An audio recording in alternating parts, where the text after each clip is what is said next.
I Am Red adalah film aksi thriller yang dibintangi oleh John Travolta sebagai Stanley Hill, seorang pria biasa yang hidupnya hancur setelah istrinya dibunuh secara brutal oleh sekelompok penjahat. Disutradarai oleh Chuck Russell, film ini mengisahkan transformasi Stanley dari seorang suami berduka menjadi sosok penuh dendam yang mencari keadilan dengan caranya sendiri ketika sistem hukum gagal menegakkan kebenaran. Secara sinematik, I Am Red menawarkan gaya aksi yang klasik dengan banyak adegan tembak-menembak, pertarungan tangan kosong, dan dialog maskulin khas film vigilante era 90-an. Meskipun plotnya cukup klise dan mudah ditebak, penampilan Travolta membawa energi emosional yang kuat. Ia berhasil menampilkan sisi manusiawi sekaligus brutal dari seorang pria yang kehilangan segalanya. Namun, kekurangan utama film ini terletak pada alur cerita yang terlalu standar dan pengembangan karakter pendukung yang minim. Beberapa elemen politik dan korupsi hanya disentuh di permukaan, tanpa benar-benar memperdalam pesan sosial yang seharusnya bisa lebih tajam. Dan mari kita masuk ke alur ceritanya.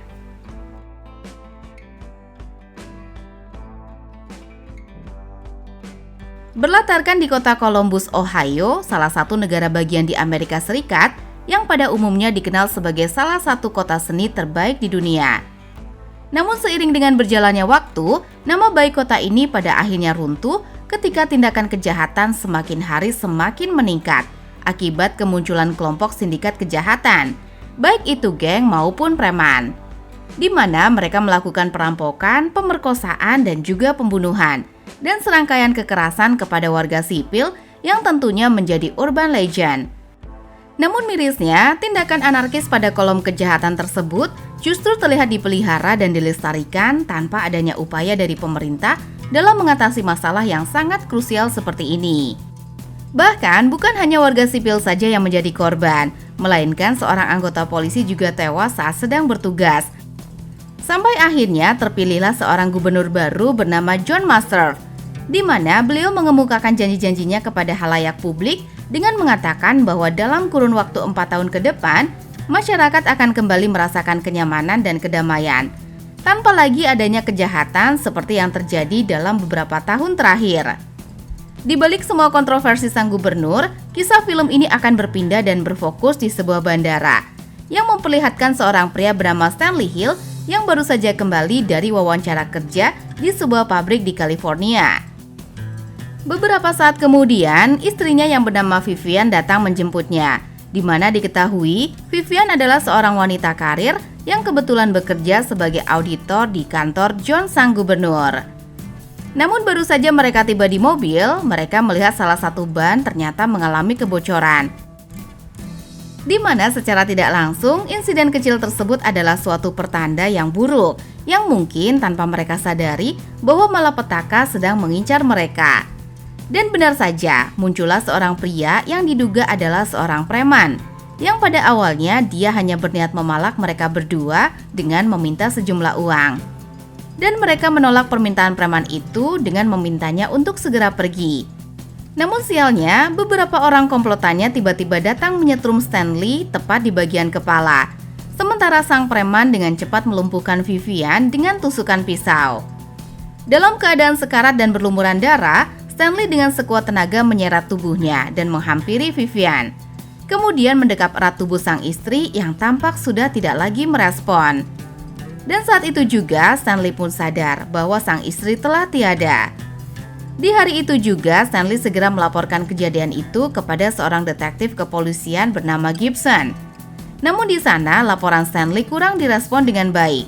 Bahkan Gibson menyerahkan kasus itu kepada rekannya yang bernama detektif Walker, yang justru menyerang Stanley dengan pertanyaan-pertanyaan yang tidak masuk akal dan menyinggung perasaannya tentang hubungannya dengan mendiang istrinya itu. Beberapa hari kemudian digelar lagu upacara pemakaman sang istri. Tampak jelas raut wajah kesedihan dari wajah Stanley yang tentu saja tak dapat ia sembunyikan meskipun sudah berusaha untuk mengikhlaskannya. Kesedihan itu hanya dirasakan oleh Stanley sebagai seorang suami. Dan putri sematawayangnya yang bernama Abby juga sangat-sangat terpukul. Di mana kondisi itu membuat Stanley semakin tidak dapat menerima kenyataan pahit itu. Sementara Sementara itu, sang gubernur dikerumuni oleh para wartawan dari berbagai media dan memintanya untuk memberikan pendapat tentang kasus pembunuhan terhadap Vivian yang dianggap sebuah kasus besar, berhubung Vivian adalah salah satu staf auditor di kantornya. Stanley secara langsung mendengar jawaban sang gubernur dari layar televisi dan tentu saja langsung membuatnya begitu sangat marah. Karena dia merasa sang gubernur sedang bersembunyi di balik janji-janjinya, bahkan seolah-olah tengah berusaha melindungi karirnya agar tidak terancam. Di sisi lain, Detektif Gibson ternyata telah berhasil menangkap beberapa orang tersangka pelaku terduga. Dan salah satunya sangat sesuai dengan ciri-ciri yang disebutkan oleh Stanley, yaitu seorang pria yang memiliki tato lalat pada wajahnya yang ternyata bernama Charlie, yang menunjukkan bahwa Charlie lah pelakunya. Detektif Gibson dan rekannya justru melepaskan Charlie begitu saja, tanpa memberikan penjelasan yang masuk akal mengapa mereka melakukan hal itu. Pada akhirnya Stanley memutuskan pulang ke rumahnya dengan perasaan kecewa dan terlihat begitu sangat kesal. Ia tak menyangka hukum yang berlaku di negaranya sedang mengalami proses pembusukan, di mana moral para penegak hukum kian semakin diragukan karena tindakan mereka yang tentu saja tidak ada bedanya dengan para pelaku. Di saat itu juga terbesitlah niat buruk dalam dirinya. Ia segera membuka lemari dan berniat ingin mengambil sesuatu yang tertanam dari dalam tembok. Namun setelah berpikir 2 kali, pada akhirnya Stanley mengurungkan niatnya. Dan itu terlihat seolah-olah kehilangan arah dan harapan. Stanley pun memutuskan pergi keluar rumah, berharap suasana kota di malam hari bisa menjernihkan pikirannya itu. Namun siapa sangka, secara kebetulan, Stanley Hill melihat Charlie tengah berkumpul bersama komplotannya di area trotoar pinggir jalan, yang menatapnya dengan tatapan tidak menyenangkan, memperlihatkan senyuman penuh ejekan, yang seolah-olah berkata bahwa saat ini dialah pemenangnya.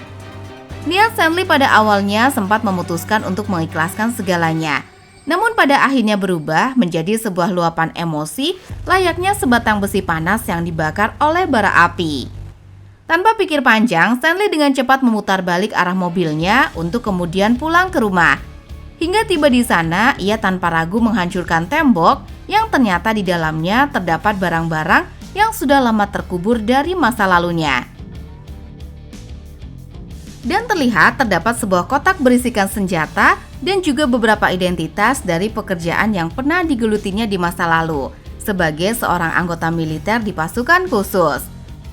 Di mana beliau saat itu juga menghubungi rekannya bernama Dennis untuk meminta bantuannya mencarikan nama dari masing-masing pelaku yang telah membunuh istrinya itu.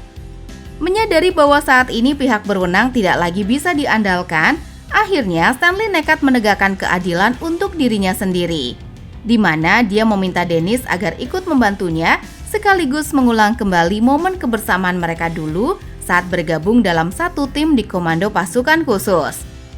Sampai di suatu malam, di saat Stanley mengunjungi sebuah bar, dia lagi-lagi tanpa sengaja melihat salah seorang rekan Charlie yang diketahui terlibat dalam aksi pembunuhan istrinya waktu itu. Di saat itu juga, Stanley bergegas mengikutinya hingga keluar bar. Namun tak berselang lama, Dennis tiba-tiba muncul untuk mengamankan situasi. Sementara Stanley mencoba menginterogasi si pelaku dengan mengancamnya agar segera memberitahu di mana keberadaan Charlie. Namun sayangnya, pria itu tetap bungkam tanpa memberikan informasi apapun. Sehingga mau tidak mau Stanley dan Dennis dengan terpaksa membunuhnya saat itu juga. Namun sialnya mereka berdua tidak menyadari aksi mereka itu ternyata diawasi oleh salah satu anggota gengnya. Charlie yang diam-diam memotret mereka berdua dan melaporkan itu kepada seorang mafia bernama Lenny Kay, yang ternyata otak dari setiap tindakan kejahatan yang kerap terjadi di kota tersebut. Sementara itu, Stanley dan Dennis kembali merasakan adrenalin setelah membunuh satu pelaku, di mana Dennis yang memiliki usaha barbershop itu pun mengajak Stanley ke ruang bawah tanahnya, di mana sebuah ruangan yang dijadikan tempat penyimpanan barang-barang dari pekerjaan mereka di masa lalu. Di sisi lain, kita akan diperlihatkan dengan sebuah fakta yang sangat mengejutkan, di mana ternyata Charlie terlihat sudah kenal dekat dengan Detektif Gibson dan juga rekannya yang diketahui selama ini mereka berdua bertugas melindungi bisnis haram dari sang mafia, dan juga membereskan setiap masalah demi masalah yang kerap diperbuat oleh anak buahnya. Yaitu semua berawal dari sebuah video memperlihatkan putra sang gubernur yang sedang berada dalam pesta narkoba. Namun sialnya di saat pesta, pacarnya tewas akibat overdosis. Tidak ingin nama baiknya tercemar akibat ulah dari putranya, membuat sang gubernur dengan terpaksa menyuap detektif Gibson untuk bekerja sama dengan Lenny agar video putranya itu tidak tersebar ke media apapun. Sebuah fakta kembali terungkap, di mana ternyata pembunuhan yang terjadi pada istrinya Stanley adalah perintah langsung dari sang gubernur, yang merasa terancam setelah istrinya Stanley mengetahui bahwa sang gubernur telah melindungi bisnis ilegal dari sang mafia Lenny. Pada akhirnya terkuak bahwa Charlie yang sedang dicari oleh Stanley bukanlah pelaku utama atas kematian istrinya. Karena tentunya Charlie hanya menjalankan perintah dari atasannya yang didalangi oleh sang gubernur dan juga 2 orang detektif korup. Di keesokan harinya, Stanley mendatangi sebuah lokasi studio tato, di mana di sana Stanley meminta seorang tato artis untuk dibuatkan tato dengan tulisan ayam pada punggungnya. Ternyata salah seorang oknum pelaku pembunuh istrinya Stanley. Dia tiba-tiba tersadar dan mengetahui bahwa Stanley adalah suami dari wanita yang telah ia bunuh bersama dengan teman-temannya waktu itu. Ia mengeluarkan senjatanya dan menodongkan di tempat kejadian Stanley. Namun itu sebuah kesalahan besar yang justru membawanya menuju kematian. Sementara itu, Dennis yang baru saja masuk ke dalam barbershopnya, tentu saja ia pun dibuat kaget ketika di dalam sana ia melihat Charlie dan gengnya masuk tanpa izin, yang memang sengaja dikirim oleh Lenny Kaye untuk menghabisinya. Layaknya seorang preman yang paling berkuasa, Charlie dengan sok jagoan menodongkan pistol tepat ke arah Dennis. Namun ia tak menyadari bahwa apa yang ia lakukan adalah sebuah kesalahan fatal. Layaknya beberapa ekor kambing yang dikirim ke hutan gelap yang berujung sia-sia dan tertikam oleh buasnya seekor singa yang berhasil membunuh sebagian dari para pelaku. Ternyata semua itu tidak serta-merta membuat Stanley dengan mudah terlepas dari belenggu kesedihan, di mana kebersamaan yang pernah ia lalui bersama sang istri selalu membayangi di setiap tidurnya. Sementara itu, Charlie yang berhasil kabur ternyata mulai menyadari bahwa teman-temannya tewas satu persatu. Di mana kali ini ia mendatangi kediaman keluarga Abby, putrinya Stanley, menembaki mobilnya yang terparkir di depan rumah hingga mengakibatkan suami Abby pun terluka parah. Atas kejadian itu membuat Abby pun terlihat begitu sangat marah dan menyalahkan aksi sang ayah yang secara tidak langsung telah membawa kesialan dan malapetaka bagi keluarganya sendiri. Merasa sudah terlanjur jauh masuk ke dalam sebuah masalah, Stanley pun mau tidak mau harus menyelesaikan apa yang sudah terlanjur ia lakukan, sebelum orang-orang terdekatnya kembali menjadi korban. Stanley dan Dennis pun beraksi. Dengan berbekal ponsel milik salah satu teman Charlie yang sudah tewas, mereka pun berhasil memancing Charlie untuk datang bertemu di sebuah tempat. Singkat cerita, tibalah mereka di sebuah bar. Dennis memesan minuman sembari menunggu Stanley. Sementara Stanley sendiri memasuki ruangan VIP yang dimana di sana tanpa banyak tanya, ia langsung menyerang para pejabat. Hingga terjadilah baku tembak yang menyebabkan kepanikan para pengunjung di dalam sana. Sampai akhirnya tibalah saat yang ditunggu-tunggu oleh Stanley. Ia berhasil memojokkan Charlie, sang penjahat pembunuh istrinya. Hingga kondisi itu membuat Charlie tak berkutik dan terlihat begitu sangat ketakutan. Di tengah ketakutannya, Charlie mencoba memohon pada Stanley agar tidak menghabisinya, di mana dia dengan terpaksa jujur mengungkapkan bahwa dia hanya menjalankan perintah dari bosnya, yaitu seorang mafia bernama Lenny Kaye. Sementara itu di dalam rumahnya, Abby bersama putranya dan juga adik iparnya bernama Jenna memutuskan untuk pindah ke hotel sesuai perintah dari Stanley, di mana rumah mereka sudah tak lagi menjadi tempat yang aman. Sehingga saat itu juga mereka pun segera berkemas-kemas untuk segera berangkat ke hotel tujuan. Namun sial, mereka terlambat karena Lenny Kaye bersama anak buahnya sudah tiba di sana, dan tanpa izin mereka main masuk ke dalam rumah.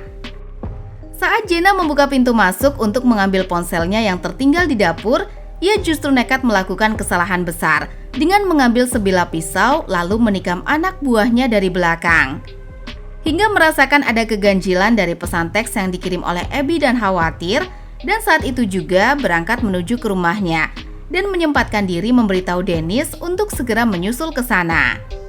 Di kediaman Abby, putrinya, ia mengendap-endap berjalan masuk ke dapur melalui ruangan bawah tanah, menaiki anak tangga dan berhasil melumpuhkan salah satu anak buah Lenny.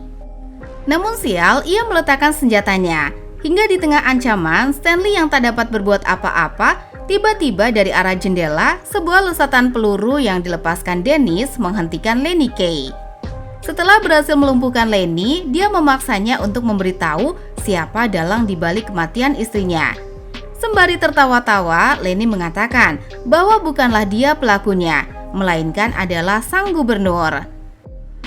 Belum sempat Lenny Kay memberitahu Stanley tentang alasan mengapa sang gubernur melakukan itu, tiba-tiba dari arah belakang muncullah detektif Gibson dan rekannya, yang saat itu juga melepaskan tembakan, menewaskan Lenny dalam keadaan tersebut.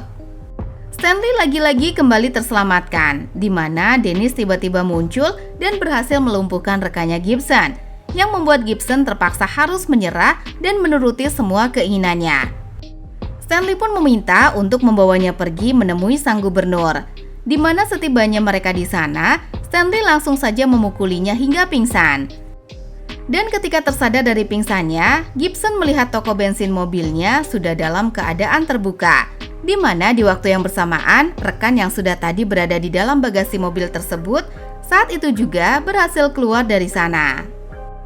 Namun sementara itu, Stanley yang telah berhasil melumpuhkan penjagaan ketat dari 3 orang penjaga, namun sayangnya tidak menyadari kemunculan sang gubernur yang saat itu menuruni anak tangga menyerang Stanley dengan tembakan shotgun.